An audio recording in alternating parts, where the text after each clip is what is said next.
ओम शांति। 7 जुलाई 2026। बाबा के महावाक्य। मीठे बच्चे, तुम्हें नशा होना चाहिए कि हमारा बाबा आया है हमें विश्व का मालिक बनाने। हम उनके सम्मुख बैठे हैं। प्रश्न: कर्मों की गुह्य गति को जानने वाले कौन सा पुरुषार्थ अवश्य करेंगे? उत्तर: याद में रहने का, क्योंकि उन्हें पता है कि याद से ही पुराने हिसाब किताब चुकतो होने हैं। वे जानते हैं कि आत्मा अगर पुराने हिसाब किताब कर्म भोग चुकतू नहीं करेगी तो उसे सजाएं खानी पड़ेंगी और पद भी भ्रष्ट हो जाएगा। पुनर्जन्म भी ऐसा ही होगा। ओम शांति। बच्चों को अपार खुशी का पारा चढ़ता है जब देखते हो बाप दादा सम्मुख आए हैं, और यह भी बच्चे जानते हैं कि 5000 वर्ष बाद फिर से शिव बाबा ब्रह्मा तन में आया हुआ है। क्या करने? बच्चों को यह नशा चढ़ा हुआ है। सब बच्चे जानते हैं कि स्वर्ग का मालिक बनाने बाप आया हुआ है, हमको लायक बना रही है। हमको तमो प्रधान से सतो प्रधान बनने की युक्तियां बार बार बता रही हैं। युक्ति है बहुत सहज, बिल्कुल सहज याद बच्चों को सिखलाते हैं। अज्ञान काल में बाप को बच्चा होता है तो समझते हैं हमारा वारिस पैदा हुआ। तुम जानते हो इस समय बाप आकर हम बच्चों को एडॉप्ट करते हैं। यूं तो तुम सब शिव बाबा के बच्चे हो, परंतु बाबा अपना कैसे बनाए जो हमको सुना सके और हम उनसे सुन सके। शिव बाबा इस ब्रह्मा तन से कहते हैं, मैं तुम्हारा बाप हूँ, तुमको स्वर्ग का मालिक बनाता हूँ। सिर्फ तुम्हारी आत्मा जो पतित है वह न मुक्ति में न जीवन मुक्ति धाम में जा सकती है। तुम सब एक बाप के बच्चे हो। सबको बाप की मिल्कियत लेनी है। ढेर के ढेर बच्चे हैं, वृद्धि होती जाती है, एडॉप्ट करते जाते हैं। हे आत्माएं, अब तुम मेरी संतान हो। अपने को रूह आत्मा समझो। हमको बाबा मिला है जिसको आधा कल्प याद करते थे। यह कभी भूलो मत। आधा कल्प आत्मा इस शरीर द्वारा याद करती आई है। हे पतित पावन, हे दुख हरता सुख करता, क्योंकि रावण राज्य है ना। भल जो अभी समझते हैं हम बहुत सुखी हैं, हमको इतने पदम हैं, इतने मिल्स हैं, कारखाने आदि हैं, यह तो सब अल्प काल के लिए हैं। अंत में तो बहुत त्राही त्राही करने लग पड़ेंगे, दुख के पहाड़ गिरेंगे। इतनी सारी मिल्कियत सेकंड में खलास हो जाएगी। बाप से तुमको सेकंड में वर्षा मिलता है। कहते हैं तुमको सेकंड में स्वर्ग की बादशाही देता हूँ। यह पुरानी दुनिया खत्म हो जाएगी, लड़ाइयाँ लगेंगी, नेचुरल कैलामिटीज होंगी। सफाई तो चाहिए ना। तुम्हारी आत्मा भी अब पवित्र बन रही है। बाप दादा दोनों समझ सकते हैं। बच्चे कितनी मेहनत करते हैं। बाप से वर्षा पाने की मेहनत बिल्कुल थोड़ी देते हैं। अपने को आत्मा समझ बाप को याद करो। वह रूहानी बाप है, निराकार। हम आत्माएं उनको बुलाते हैं ना। बाप कहते हैं, तुम्हारी आत्मा जो पतित है वह पावन कैसे बने। पतित पावन तो एक बाप है ना। पानी की नदी पतित पावनी है तो झट से जाए, गोता खाकर चले आना चाहिए। गंगा स्नान बहुत करते हैं, फिर भी पतित क्यों। रात दिन यही धुन लगाते रहते हैं। पतित पावन सीताराम अर्थात सब जो भक्तियां हैं अथवा सीताएं हैं, सबका रक्षक एक राम परम पिता परमात्मा है। पतित पावन पतियों का पति वही है। वह जब आए तब आकर पावन बनाए। तो अब बाप कहते हैं, मेरी श्रीमत पर तुमको चलना है और किसकी मत पर ना चलो। वह तो समझते हैं भक्ति से भगवान मिलेगा, जबकि भक्ति से भगवान मिलेगा तो ऐसे क्यों कहते कि भक्तों की रक्षा करने आएगा। भक्तों पर क्या आपदा पड़ी है जो रक्षा करेगा। रक्षा तब की जाती है जब कुछ आपदा होती है। बाप कहते हैं, तुमने कितना दुर्गति को पाया है। यह है रौरव नरक। सब दुखी रोगी हैं।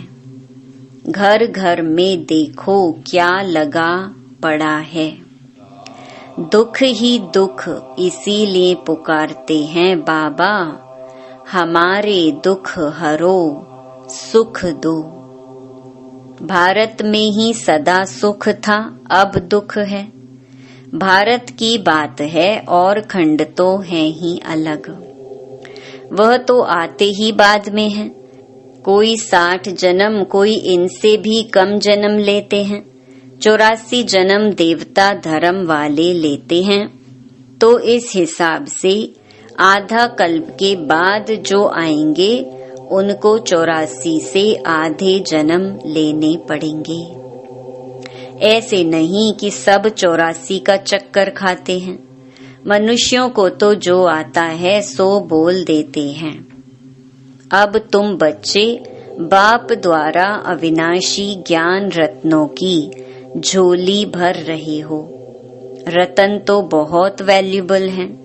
बाप समझाते भी बहुत सहज हैं। बाप कहते हैं, तुम बुलाते आए हो, हे पतित पावन आकर हमें पावन बनाओ। तो बाप आए हैं। अब तुम समझते हो हम पावन बनेंगे तो स्वर्ग के मालिक बनेंगे। शिव बाबा हमको पत्थर बुद्धि से पारस बुद्धि, पत्थर नाथ से पारसनाथ बनाने आए हैं। भक्ति मार्ग के चित्र सब पत्थरों के बने हुए हैं। पत्थरों से माथा मारते हैं। बाप कहते हैं, तुम भल कितनी भी मेहनत करो, फायदा कुछ नहीं होना है। आगे तो तुम बलि चढ़ते थे, फिर भी क्या फायदा हुआ। करके देवी का दीदार होगा, फिर जैसे के तैसे। पतित पावन बाप आते हैं एक बार संगम पर। सतयुग में तो भक्ति मार्ग की बातें होती ही नहीं। बाप तो कहते नहीं कि गला काटो, यह करो। भक्ति मार्ग में अनेक प्रकार से क्या क्या करते हैं। आगे देवियों पर मनुष्य की बलि चढ़ाते थे।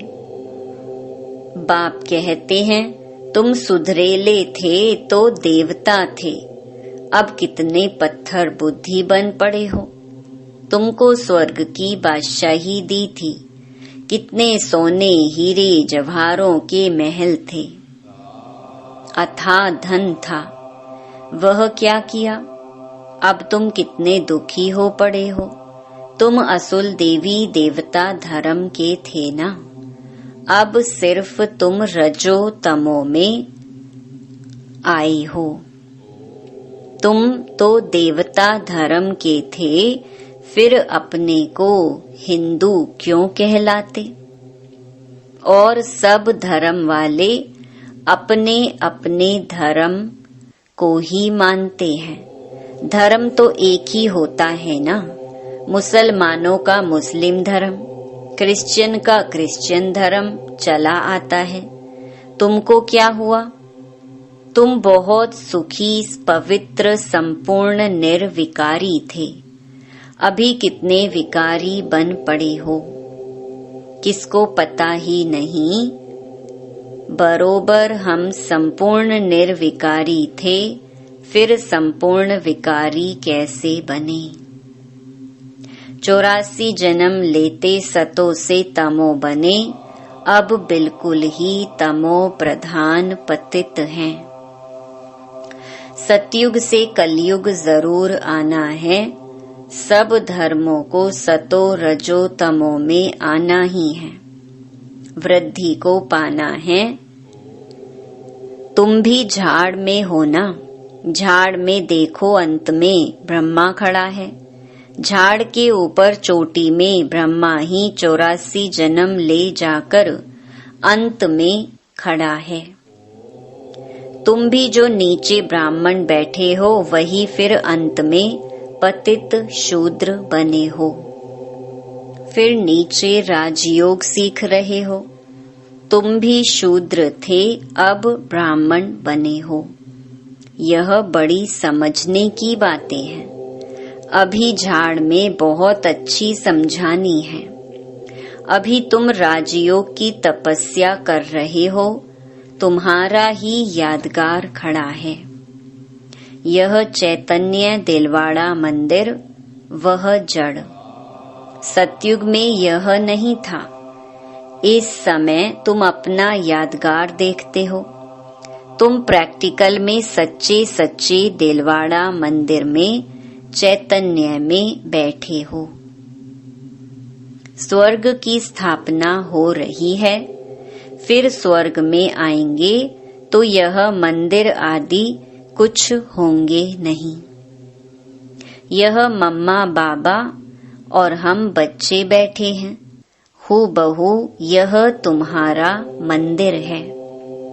नाम ही रखा है मधुबन चैतन्य दिलवाड़ा मंदिर। फिर जब भक्ति मार्ग शुरू होगा तो फिर यह मंदिर बनाएंगे। बाप ने तुमको बहुत धनवान बनाया था, तो तुम ही फिर उनका मंदिर बनाते हो। शिव का मंदिर एक नहीं बनाते हैं, सब बनाते हैं, यथा योग्य यथा शक्ति। तुम जानते हो हम पूज्य थे, फिर द्वापर में पुजारी बने हैं। शिव बाबा जो इतना साहूकार बनाते हैं, भक्ति में फिर तुम ही उनका मंदिर बनाएंगे। इन बातों को अभी तुम ही जानते हो, तो अब पुरुषार्थ कर फिर राजाओं का राजा बनना चाहिए। सतयुग में कहा जाता है महाराजाएं, त्रेता में कहा जाता है राजा। फिर दुनिया पतित बनती है तो महाराजाएं भी पतित, राजाएं भी पतित होते हैं। वह निर्विकारी महाराजाओं का मंदिर बनाकर पूजते हैं। पहले पहले शिव का मंदिर बनाते हैं, फिर देवताओं का बनाते, खुद ही मंदिर बनाकर पूजते हैं। 84 जन्म तो भोगते हैं ना। आधा कल्प तुम पूज्य, फिर आधा कल्प पुजारी बनते हो। मनुष्य फिर समझते हैं भगवान आपे ही पूज्य, आपे ही पुजारी है, सब कुछ आपे ही देते हैं, आपे ही छीन लेते हैं। अच्छा, जबकि उसने दिया और लिया, फिर तुमको क्यों चिंता लगती है? तुम तो ट्रस्टी हो गए, फिर रोने की क्या दरकार है?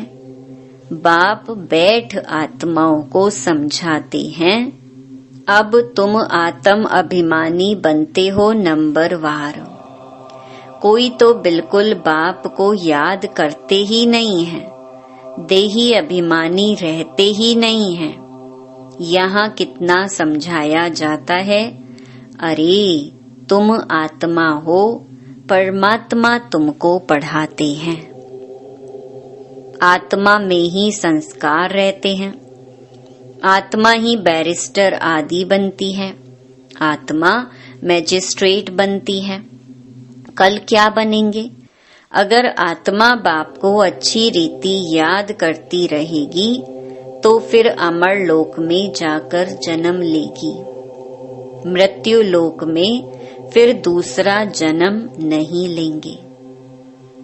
अगर कुछ हिसाब किताब रहा हुआ होगा तो सजा खानी पड़ेगी। कर्म भोग भोग कर चुकतू करना होगा, फिर ऊंच पद नहीं मिलेगा। यह कर्मों की गुह्य गति बाप बच्चों को ही बैठ समझाते हैं। यह भी बच्चे जानते हैं, सतयुग है सतो प्रधान। हर चीज वहाँ सतो प्रधान होती है। कहते हैं कृष्ण गौ संभालते थे, राजाएं गौ संभालते हैं क्या? ऐसी बात तो हो नहीं सकती है। यह दिखाते हैं सतयुग में गौएं भी बड़ी फर्स्ट क्लास होती हैं, उनको कामधेनु कहा जाता है। जगत अम्बा सरस्वती भी कामधेनु है। 21 जन्म लिए सबकी मनोकामनाएं पूरी करती है। तुम भी कामधेनु हो, वही नाम फिर गौ पर रख दिया है जो बहुत दूध देती है। राजाओं के घर में बड़ी फर्स्ट क्लास गायें होती हैं, जबकि यहाँ भी राजाओं के पास ऐसी अच्छी अच्छी हैं, तो स्वर्ग में कैसी सुंदर होंगी। वहाँ कोई बांस बदबू आदि बिल्कुल नहीं होती है। अब बाप बच्चों को कहते हैं कि मैं आया हूँ तुमको गुलगुल बनाकर साथ ले जाऊंगा। मुझे बुलाते ही हैं, हे पतित पावन आओ। पतित दुनिया पतित शरीर में आओ, यह है पतित, वह है पावन फरिश्ता। भेंट दिखलाते हैं, तुम भी पतित से ऐसा पावन फरिश्ता बनेंगे। सतयुगी देवताओं को डेटी कहते हैं, सूक्ष्म वतनवासी हैं फरिश्ते। अब तुम फरिश्ते पवित्र बनते हो।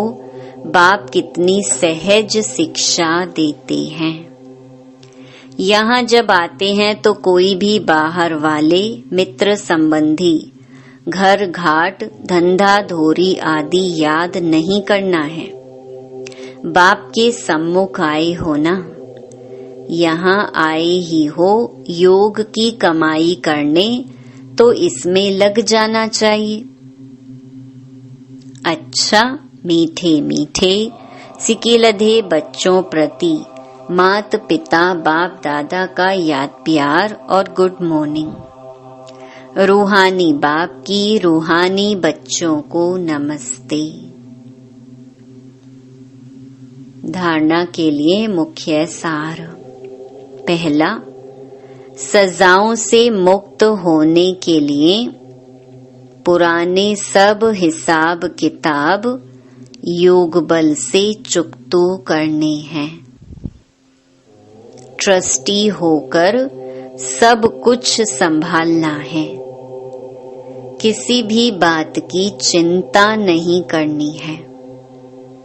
आत्म अभिमानी बनना है।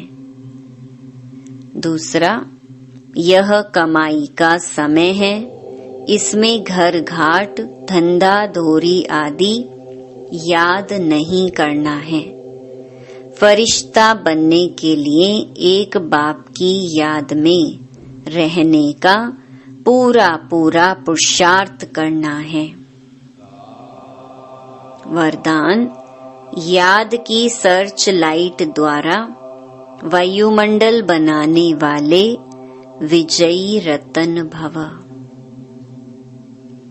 सर्विसेबल आत्माओं के मस्तक पर विजय का तिलक लगा हुआ है ही, लेकिन जिस स्थान की सर्विस करनी है उस स्थान पर पहले से ही सर्च लाइट की रोशनी डालनी चाहिए।